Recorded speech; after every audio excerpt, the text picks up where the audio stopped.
So there's almost an element of the stories that would allow a new pastor's wife that as she, in obedience and love and commitment to her husband, has gone into this ministry, there's literally an opportunity Absolutely. for her to get prepped. Her story may not be exactly the same, but there are trending threads for her to be able to prepare, and in some cases realize I'm not crazy. Right. Like this really Yeah. like this really And I'm is human. Yes, I'm human. Yes. Oh, I love that. First Lady Coleman, now you are no stranger to the flip side of adversity. The first time you were here, we were just talking as married women. And you shared a lot of wisdom, even in that conversation, of your journey of humility and your role and even your position of prayer for your husband. What was it in you that wanted to add something to this volume of diaries? I was interested in adding to this. So let me say that we see this little picture, and God always does so much more. And so in my mind, this was going to be kind of what you're talking about, a help for the wives and the women.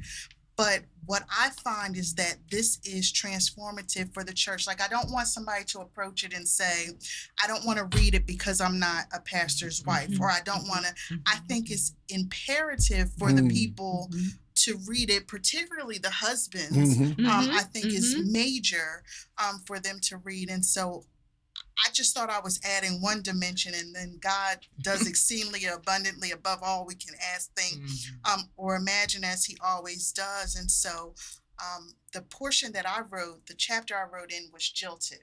And one of the reasons I thought that that was important is because it inevitably, whenever you run into somebody who doesn't go to church, or you're trying to talk to them, and they often talk about church hurts.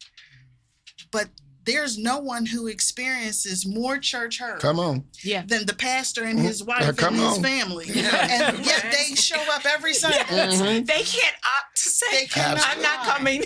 I'm not coming this Sunday.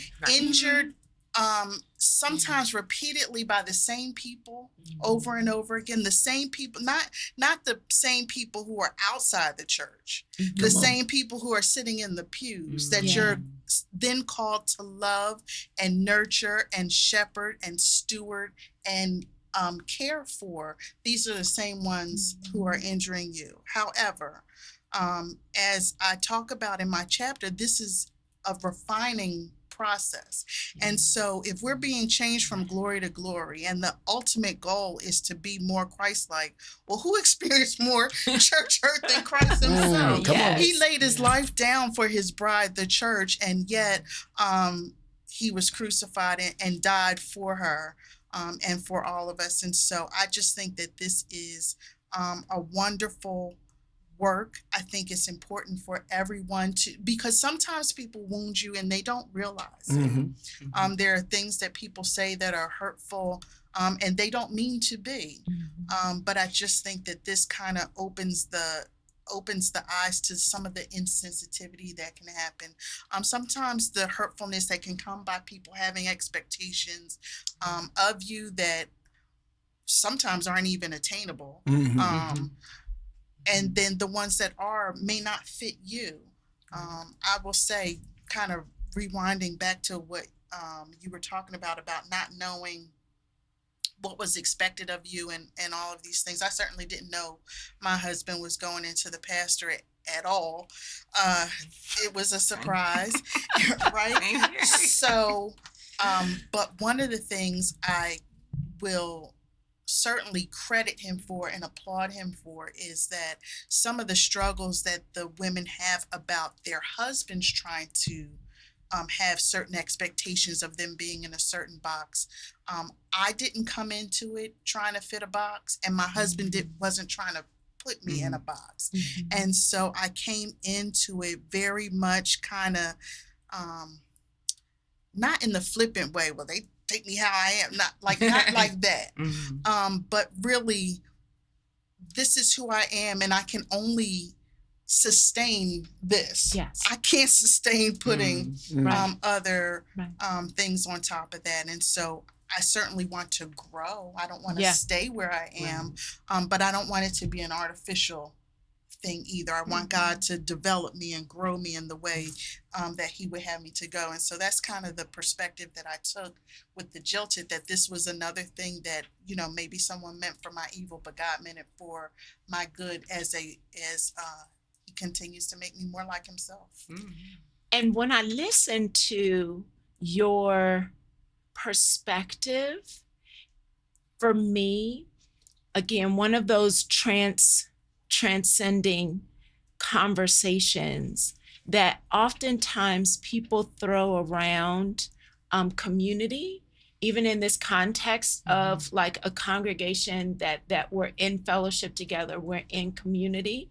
But in order to truly be in community, you have to allow all of the members to be who they actually are, so that we can heal together, we can grow together, we can learn together, we can glorify God together, we can fulfill the assignments that we have. We can't do that if I'm always trying to be somebody else. Right. I won't have time to fulfill my role in the community.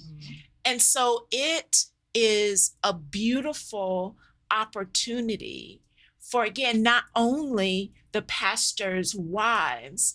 And Dr. Anderson, you were really clear with your first edition of this, that it wasn't only for pastors.